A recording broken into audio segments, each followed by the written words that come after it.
இல்ல வேண்டாண்ணா வேண்டாண்ணா இது ஒண்ணு போதும் நீங்க கொடுத்தது நானே போட்டுக்கிறேன்.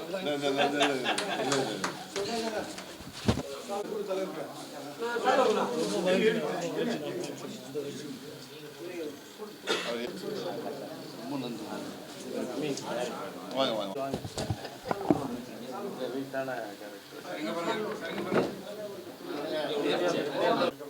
எல்லோருக்கும் வணக்கம். நான் இயக்குனர் மீரா கதிரவன். இன்றைய நாள் மிக அழகானாக மாற்றி தந்த என்னுடைய மதிப்புக்குரிய, நான் எப்போதும் போற்றுகிற தமிழ்நாட்டின் அரசியலில் மிகவும் நம்பிக்கையான எங்கள் அண்ணன் எழுச்சி தமிழர் அவர் எங்களுடைய படத்தை பார்த்து அவருடைய கருத்தை பகிர்ந்து கொண்டது எங்கள் குழுவினருக்கு மிகுந்த உற்சாகத்தையும் நம்பிக்கையும் தந்திருக்கிறது. அண்ணனுடன் இலங்கையைச் சேர்ந்த நாடாளுமன்ற உறுப்பினர் ரவுஃப் ஹக்கீம் அவர்களும் இணைந்திருக்கிறார்கள். அவரும் உங்களுடன் படத்தை பற்றி பகிர்ந்து கொள்வார்கள்.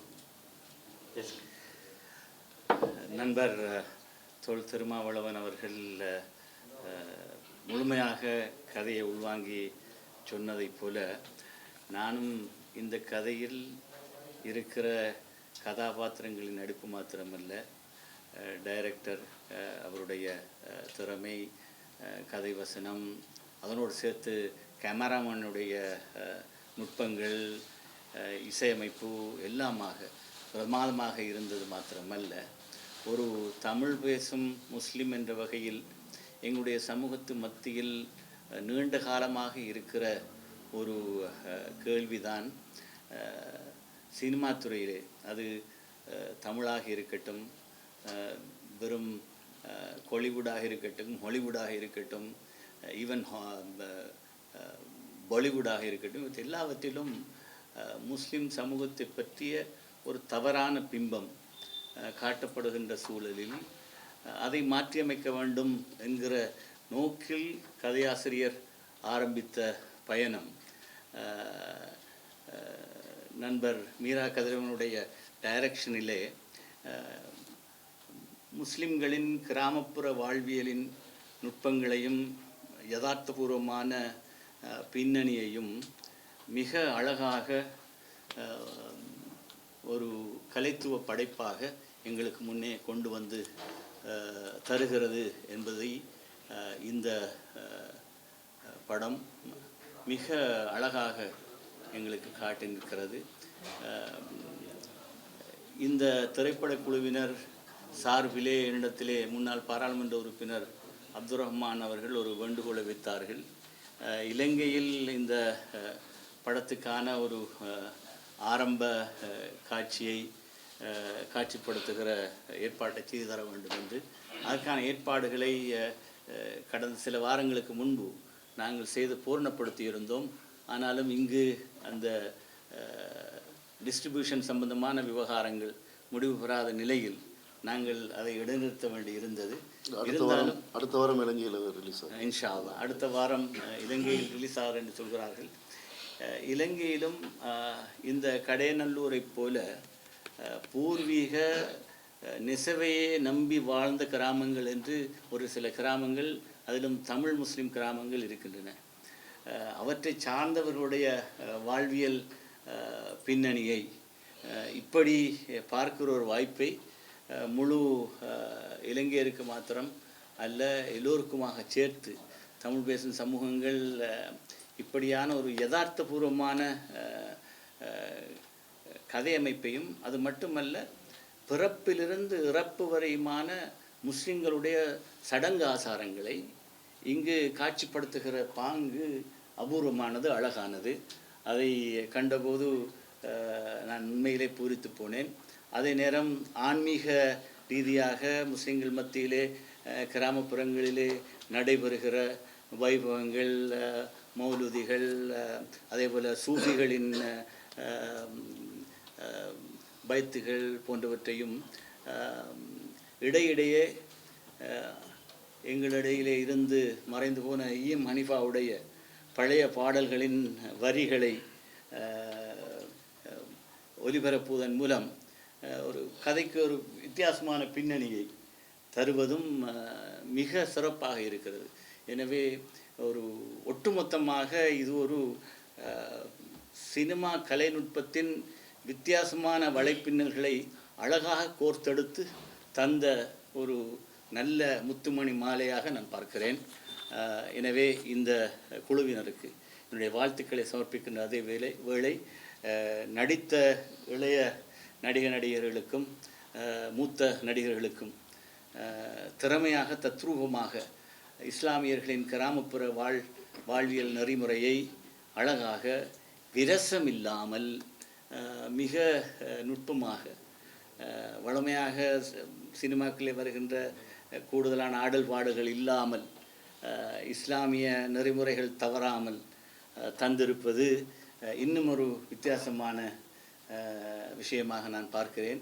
ஒட்டுமொத்தத்தில் ஒரு சிறப்பான கதையை அழகாக திரையிலே பார்த்த அனுபவத்தோடு நான் இந்த அகஸ்மாத்தாக கிடைத்த இந்த சந்தர்ப்பத்துக்கு இந்த குழுவினருக்கு என்னுடைய நன்றியை தெரிவித்து விடைபெற்றுக் கொள்கிறேன்.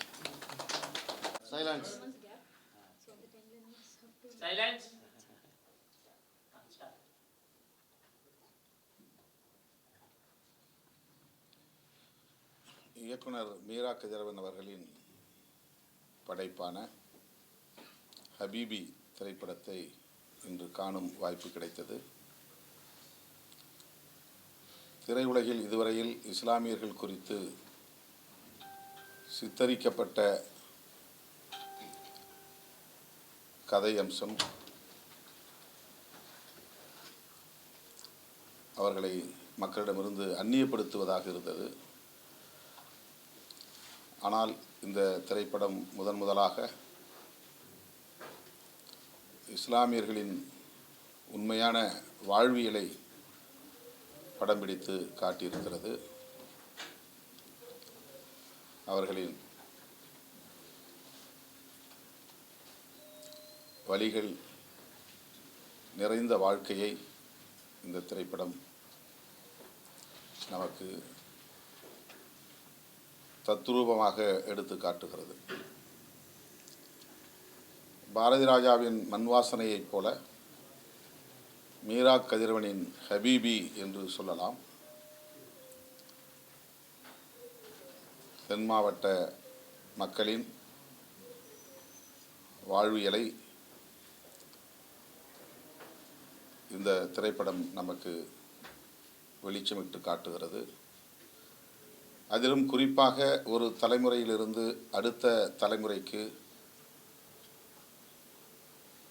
மாறுகிற அந்த கால பரிமாணம், ஒரு நியூ டைமென்ஷன்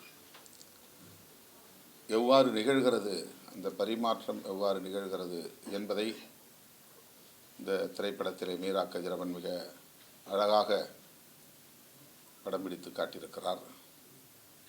80களில் தொடங்கும் வாழ்க்கை 2000ற்கு பின்னர் எவ்வாறு மாறியிருக்கிறது,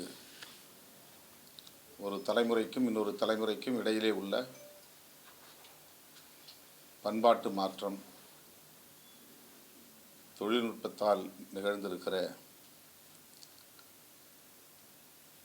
அனைத்து வகை மாற்றங்கள் யாவற்றையும் இது படம் பிடித்து காட்டுகிறது. இஸ்லாமியர்கள் பிற மதங்களை சார்ந்தவர்களுக்கு எதிரானவர்கள், வன்முறையாளர்கள், தேச விரோதிகள்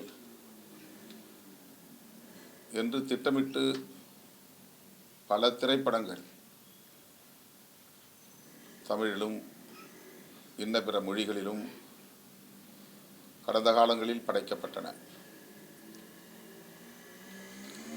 அந்த மரபை முற்றாக உடைத்து நொறுக்குகிற வகையில் மீரா கதிரவன் இயக்கமும் முகமது அமீன் அவர்களின் வசனங்களும் அமைந்திருக்கின்றன. புரட்சியாளர் அம்பேத்கர், தந்தை பெரியார் போன்ற மாமனிதர்களின் பொன்மொழிகளையும் ஆங்காங்கே பதிவு செய்திருக்கிறார்கள். மார்ட்டின் லூத்தர் கிங் போன்றவர்களின் பொன்மொழிகளையும் நம்முடைய இளம் தலைமுறையினருக்கு சுட்டிக்காட்டுகிற காட்சிகள் உள்ளன. எதிரிகளின் வார்த்தைகளை விட நண்பர்களின் மௌனம்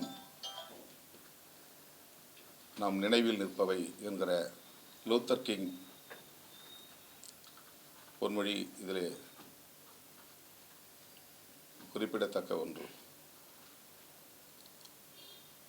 முற்போக்கான சிந்தனைகளை கொண்ட ஒரு திரைப்படம்.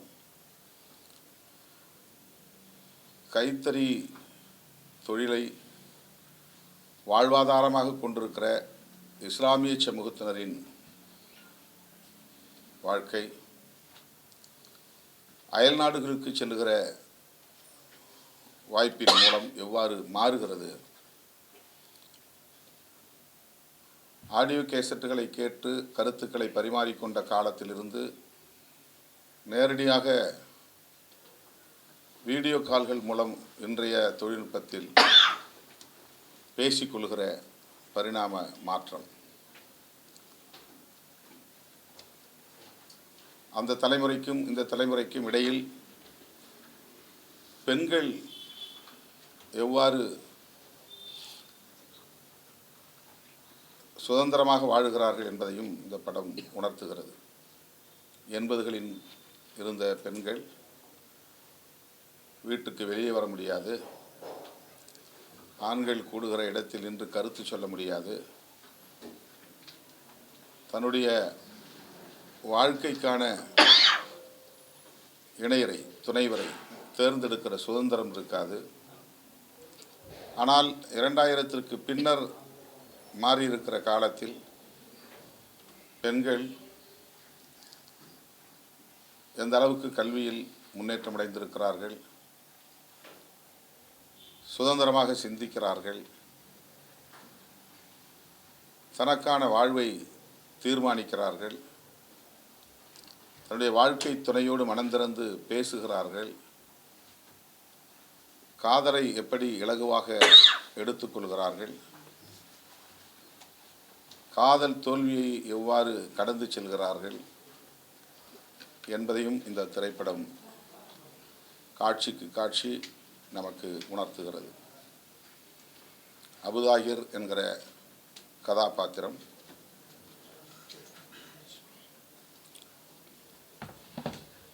முதலில் ஒரு காதலை சந்திக்கிறது. அது தவறாக யாரும் புரிந்து கொள்ளக்கூடாது என்பதற்காக மறைத்து ஊர் மக்களின் தண்டனையை பெற்று அயல்நாட்டுக்கு சென்று பொருளை ஈட்ட வேண்டும் என்று போராடுகிற நிலையில் அந்த காதல் தொடர்பற்று போகிறது. பின்னர் பெற்றோரின் விருப்பப்படி புதிதாக தனது இல்லற வாழ்வை தொடங்க அவர் முயற்சிக்கிற வேளையில் பொருளாதார இடைவெளி, இஸ்லாமிய சமூகத்துக்குள்ளே இருக்கிற எல்லா சமூகத்திலும் இருப்பதை போன்ற ஒரு சமூக பிரிவு, சாதாரண குடும்பங்களை சார்ந்தவர்கள் அல்லது பாரம்பரியமான வசதி படைத்த குடும்பங்களை சார்ந்தவர்கள் என்கிற அடிப்படையிலான அந்த இடைவெளியில் ஏற்படுகிற முரண்பாடு அந்த திருமணத்தையும் முறிக்கிறது. அதன் பின்னர் மீண்டும் வெளிநாட்டுக்கு செல்ல முயற்சிக்கிற அபுதாகிர் தனது பழைய காதல் உறவை புதுப்பித்துக் கொள்ளுகிற வாய்ப்பாக கடைசி காட்சி அமைகிறது. திரைப்படத்தில் வன்முறை இல்லை, எந்த ஒரு சமூகத்திற்கும் எதிரான வெறுப்பு இல்லை, ஒரு குறிப்பிட்ட சமூகத்தின் மதிப்பீடுகளை மட்டுமே உயர்த்தி பிடிக்கிற அதீத கற்பனை இல்லை. மீரா கதிரவன் வழக்கம் போல தன்னுடைய பாணியில் முற்போக்கான கருத்துக்களை விதைக்கிற ஒரு திரைப்படமாக இதை படைத்திருக்கிறார். இஸ்லாமிய சமூகத்தின் வாழ்வியல் எவ்வளவு வழிகள் மிகுந்தவை என்பதை இந்த திரைப்படம் உணர்த்துகிறது. நெசவு தொழிலில் ஈடுபாடு உள்ளவர்கள் இஸ்லாமியர்கள் கடையநல்லூர் பகுதிகளில் வாழ்ந்திருக்கிறார்கள் என்கிற வரலாற்றையும் நமக்கு உணர்த்துகிறது. காக்குழி என்கிற ஒவ்வொரு தறி நெய்யும் வீட்டிலும் இருக்கிற கால் பதித்து தறி நெய்யும் அந்த குழியை காக்குழி என்கிறார்கள். அதை கடைசி வீடு, கடைசி காக்குழி, அதை புதைக்கிறார்கள். அது கால பரிமாணம் எவ்வாறு மாறுகிறது என்பதை உணர்த்துகிற காட்சியாக இருக்கிறது. அபுதாகிரின் தந்தையாக மிகச்சிறப்பாக இயக்குனர் கஸ்தூரி ராஜா அவர்கள் நடித்திருக்கிறார். புதிதாக அறிமுகமாகி இருக்கிற கதாநாயகன், கதாநாயகி அனைவரும் மிகச்சிறப்பாக தமது பாத்திரங்களை ஏற்று அப்படியே அந்த பாத்திரங்களாக வாழ்ந்திருக்கிறார்கள். கடைசி காட்சி நம் கண்களை கசிய வைக்கிறது. பெரிய இடைவெளிக்கு பிறகு தொடர்பருந்த அந்த காதல் மீண்டும் அவர்களின் கண்களில் மலர்வதை பார்க்க முடிகிறது. நாம் பேசிக்கொள்ள இத்தனை ஆண்டுகள் தேவைப்பட்டு இருக்கிறது என்று அந்த பெண் கூறுகிற போது நம்முடைய நெஞ்சம் பிசைவதாக இருக்கிறது. மிக அருமையான ஒரு கடைசி காட்சி, கிளைமாக்ஸ். இதை திரைமொழியிலே ஓப்பன் எண்ட் என்று சொல்லுவதாக இயக்குனர் இங்கே குறிப்பிட்டார். அவர்கள் இருவரும் சேர்ந்து விட்டார்களா என்று கேட்ட மாத்திரத்தில் அவர் சொன்ன பதில், சேர்ந்ததாகவும் நாம் எடுத்துக்கொள்ளலாம், சேரவில்லை என்றும் எடுத்துக்கொள்ளலாம் என்கிற வகையில் கவித்துவத்தோடு இந்த கடைசி காட்சியை அவர் முடித்திருக்கிறார். மீரா கதிரவன் அவர்களுக்கும் மிக அருமையான வசனங்களை படைத்திருக்கிற முகமது அமீன் அவர்களுக்கும் அருமையான இசையை தந்திருக்கிற இசையமைப்பாளருக்கும் கதாபாத்திரங்களுக்கும் என்னுடைய வாழ்த்துக்களையும் பாராட்டுகளையும் தெரிவித்துக் கொள்கிறேன்.